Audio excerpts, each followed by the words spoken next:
Hello students, good morning everyone. Class senior class है आपकी। आज आपकी ऑनलाइन स्टडी स्टार्ट हो रही है। तो आपका हिंदी में जो होता है वो दो पार्ट होते हैं, एक गद्य और एक पद यानी कि काव्य। ठीक है, तो अभी हमने गद्य स्टार्ट नहीं कराया है। ये जो आपका चैप्टर है ये काव्य संकलन से है। ठीक है, यानी पद भी कह सकते हैं, पद्यांश। और उधर जब हम स्टार्ट करेंगे गद्य में तो उधर हम कहेंगे गद्यांश। ठीक है, तो आपका चैप्टर नंबर 1 है, ये सूरदास द्वारा रचित है। चैप्टर का नाम पद है। तो सबसे पहले आपको सूरदास जी की जीवनी लर्न करनी है। ठीक है, और इसे अपने रजिस्टर पर नोट करके मुझे आज शाम 5 बजे तक सेंड करना है। ठीक है, तो ये आपकी सूरदास जी की जीवनी है। ठीक है, इसे आपको बहुत अच्छे से पढ़ना है और रजिस्टर पर नोट करके मुझे शाम को मेरे पर्सनल नंबर पर सेंड करना है। ओके,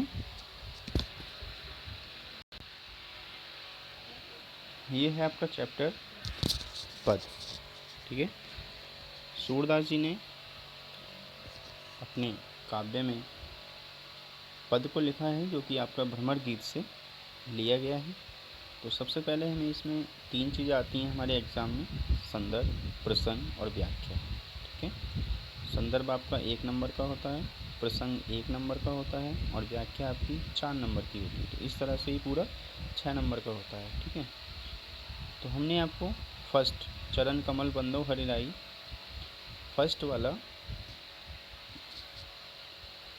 यूट्यूब से सेंड किया है। ठीक है, सेकंड वाला भी आपको यूट्यूब से लिंक सेंड किया है। और ये मैंने इसलिए किया है क्योंकि आपको डिफरेंस पता चलेगा यूट्यूब से और मेरे खुद के पढ़ाने में कितना डिफरेंस है, आपको कौन सा समझ में आता है। आपको जो भी कुछ समझ में आए वो आप मुझे रिप्लाई 5 बजे तक ज़रूर देंगे। ठीक है, अगर आपको यूट्यूब वाला ज़्यादा अच्छा लगता है तो आपने यूट्यूब वाले के लिए बताना है कि हाँ सर आप यूट्यूब से ही पढ़ाइए। और अगर मुझे आपको ये अच्छा लगता है कि जो मैं आपको 3rd एंड 4th पढ़ाने जा रहा हूँ, ठीक है, तो ये आप मुझे बता दें कि सर आप अपना वाला ही एक्सप्लेनेशन दीजिए। ठीक है, आपका फर्स्ट में संदर्भ भी आ गया है, प्रसंग भी है और व्याख्या भी है। उसी तरह से संदर्भ सेम रहेगा, प्रसंग हर एक में चेंज हो जाता है। ठीक है, तो फर्स्ट है आपका, सॉरी 3rd है, किलकत कान घुटुरवन आवत। किलकत कान घुटुरवन आवत, इसका आपका प्रसंग है। इसमें सूरदास जी ने कन्हैया जी के श्रृंगार का वर्णन किया है। ठीक है, किस तरह से उनका श्रृंगार कितना अच्छा लगता है और किस तरह से वो नंद के आंगन में किस प्रकार सुशोभित हो रहे हैं। ठीक है, पहला देखिए, पहली लाइन है आपकी, किलकत कान घुटुरवन आवत। किलकारी मारते हुए कन्हैया जी नंद बाबा के आंगन में घुटवन आते हैं। आपने देखा होगा ना, छोटा बच्चा चलता है कैसे चलता है ना, घुटवन घुटवन चलता है, कितना अच्छा लगता है। ठीक उसी प्रकार से कन्हैया जी नंद बाबा के आंगन में किलकारी मारते हुए घुटवन चलकर आते हैं। मणि में कनक नंद के आंगन बिंब पकड़ वे धावत। मणि में मणि के समान, सोने के समान नंद बाबा का आंगन सुशोभित हो रहा है, जिसमें भी वो अपने बिंब यानी अपनी परछाई को पकड़ने के लिए दौड़ते हैं। कबहु निरख हरि आप छाँ को करसों पकड़न चाह। कभी वो अपने आप की छाया को कर कहते हैं हाथ के लिए, अपने हाथ से खुद पकड़ना चाहते हैं। मैं देखा हो ना, जब आप बच्चे के लिए खिलाते हैं तो बच्चे कहते हैं देख बेटा ये पकड़ के दिखाओ, उसी तरह से वो भी अपनी परछाई को खुद पकड़ने के लिए दौड़ते। किल किलक हसत राजत दो दतियाँ, ये देखिए, किलक हसत राजत दो दतियाँ पुण्य पुण्य तिहि अवगाहत। जब वो ऐसा करते हैं, परछाई इनके हाथ नहीं आती है, जितना वो आगे बढ़ते हैं उतनी परछाई भी आगे बढ़ जाती है। तो किलकारी मारकर जब वो हंसते हैं तो उनके 2 दांत बहुत ही सुशोभित हो रहे हैं। ठीक है, कनक भूमि पर कर पग छाया, यह उपमा एक राजत। यहाँ पर उपमा अलंकार है। यहाँ पर नंद बाबा की जो आंगन की भूमि है उसके लिए सोने की प्रेरणा दी गई है। ठीक है, सोने के समान वो चमक रही है। ठीक है, जिसमें कि कृष्ण जी खेल रहे हैं। कर कर प्रतिपद प्रतिमन वसुधा, कमल बैठ की साजत।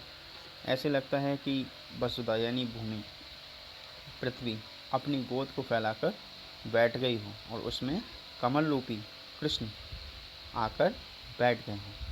ठीक है, बाल दशा सुख निरख जसोदा, पुण्य पुण्य नंद बुलावर। आपने देखा होगा जब कोई बच्चा शैतानी करता है तो उसकी मम्मी बार बार कहती है, यदि सुनते हो देखना है कितनी बड़ी शैतानी कर रहा है। उसी तरह से यशोदा मैया भी नंद बाबा को बुलाती हैं बार बार। बाल दशा, बच्चे की दशा को देखकर अपने अंदर सुख मानते हुए पुण्य पुण्य नंद बुलावत, बार बार नंद बाबा के लिए बुलाती हैं। अचना तलते ढाक सूर के प्रभु को दूध पियावत, अपने आंचल को ढककर यशोदा मैया कन्हैया जी के लिए दूध पिलाती हैं। ठीक है, ये था आपका थर्ड का एक्सप्लेनेशन। ये आपको अपने ही शब्दों में लिखना है, संदर्भ, प्रसंग और व्याख्या। मैंने आपको समझा दिया है और ये मुझे आपको 5 बजे तक सेंड करना है।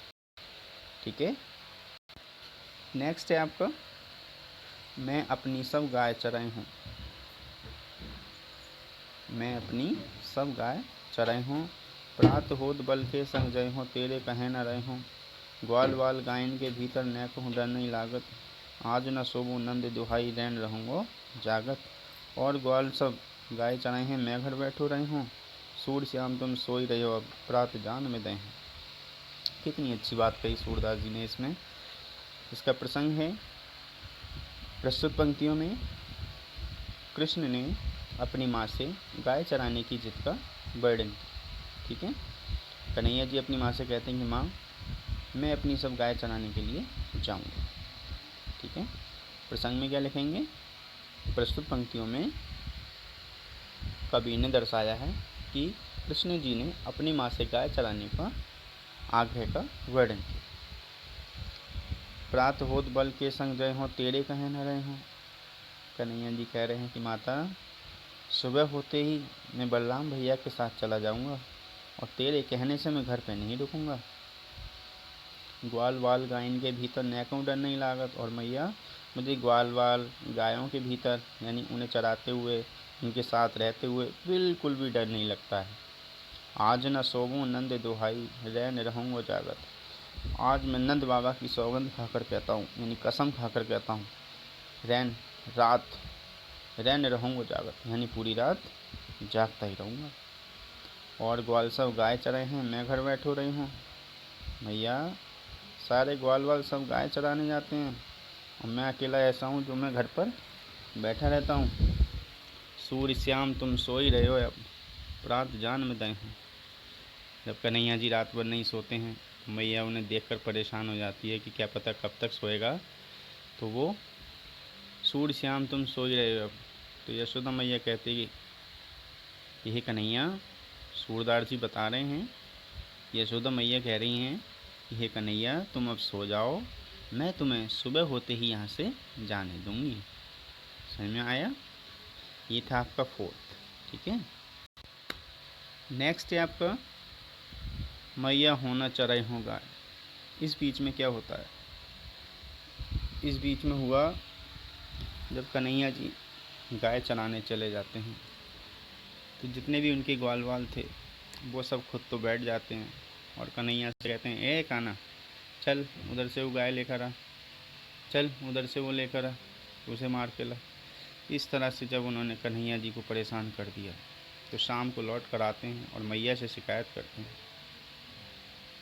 क्या कहते हैं, तो इसमें प्रसंग आपको क्या लिखना है, प्रस्तुत पंक्तियों में सूरदास जी ने कन्हैया के द्वारा ग्वाल वालों की शिकायत का वर्णन किया है। ठीक है, मैया होना चराई हूँ गाय, हे मैया मैं अब तेरी गाय चराने नहीं जाऊँगा। मैया सुनकर चौंकी, अरे क्यों, सुबह तो तू बहुत ही जिद कर रहा था रात में, मैं सुबह ही होते चला जाऊँगा। नेक्स्ट, सिगरे ग्वाल घेरावत मोसों, ये देखिए, सिगरे ग्वाल घेरावत मोसों मेरे पाँव पिराई। सारे ग्वाल वाल मुझी से गायों को मंगवाते हैं जिनसे कि मेरे पैरों में बहुत बड़ा दर्द हो रहा है। जो न पत्याही पूछ बलदाव ही अपनी सौह दिवाई। और तुझे मेरी बात का यकीन ना हो तो तू बलराम भैया से पूछ सकती है, अपनी कसम दिलाकर। अपनी कसम दिलाकर बलराम भैया से पूछ ले। यह सुनमाई यशोदा ग्वालिन गारी दे त्रिसाई। और जब इतनी बात मैया यशोदा ने सुनी तो उसने गाली देना शुरू कर दिया, बहुत ही गुस्से में हो गई। यशोदा क्या कहती हैं, मैं पटिवत अपने लड़का को आबे मन बहराई। यशोदा मैया कहने लगी कि हे ग्वाल वालो, मैं अपने लड़के को इसलिए नहीं भेजती हूँ कि वो तुम्हारा जाकर काम करेगा। मैं पटिवत, मैं अपने बेटे को भेजती हूँ, घर का मतलब लड़के को, अपने बेटे को आबे मन बहराई, कि तुम्हारे सबके साथ में जाकर उसका मन बहल जाएगा, वो यहाँ से खुश रहेगा। सूरश्याम मेरो अति बालक मारत ता हिरिंगाई। सूरश्याम मेरो अति बालक मारत ता हिरिंगाई। सूरदास जी कहते हैं, मैया कहने लगी, यही ग्वाल वालो, मेरा कितना छोटा सा कन्हैया है जिसे तुम वहाँ पर भगा भगा कर इतना परेशान करते हो। ठीक है, तो ये आपके 5 एक्सप्लेनेशंस हो गए। जीवनी भी आपको नोट करनी है, 5 एक्सप्लेनेशन अपनी लैंग्वेज में लिखने हैं। ठीक है, और आपको ये भी बताना है कि आपको फर्स्ट और सेकंड ज़्यादा अच्छा समझ में आया या फिर थर्ड, फोर्थ, फिफ्थ। ठीक है, तो मैं आपकी नेक्स्ट वीडियो जो होगी उस हिसाब से तैयार करूँगा। ठीक है, okay, thank you and have a nice day.